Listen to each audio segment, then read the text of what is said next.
31 डिसेंबर 2024 रोजी मंगळवारी शेगाव शहर पोलीस स्टेशनच्या वतीने शहरातील प्रमुख चौकांमध्ये शिवाजी चौक, अग्रेशन चौक, MMSC चौक, जगदंब चौक वाहतूक नियमांचे उल्लंघन करणाऱ्या दुचाकी वाहन चालकांवर मोठ्या प्रमाणात तपासणी मोहीम राबवण्यात आली।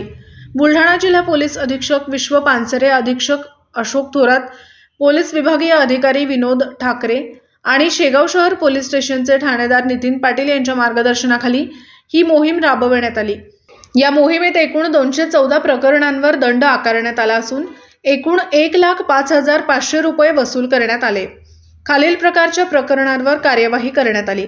मूळ कागदपत्रे नसणे 43 प्रकरणे, लायसन्स नसणे 33 प्रकरणे, नो पार्किंग 110 प्रकरणे, ट्रिपल सीट 14 प्रकरणे, नो हेल्मेट 8 प्रकरणे, याशिवाय बिना कागदपत्र असलेल्या 6 वाहने पोलीस स्टेशनमध्ये जमा करण्यात आली।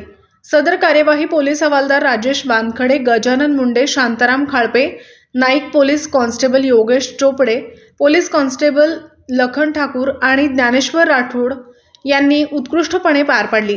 सूर्या मराठी न्यूजसाठी इस्माईल शेख, शेगाव, बुलढाणा।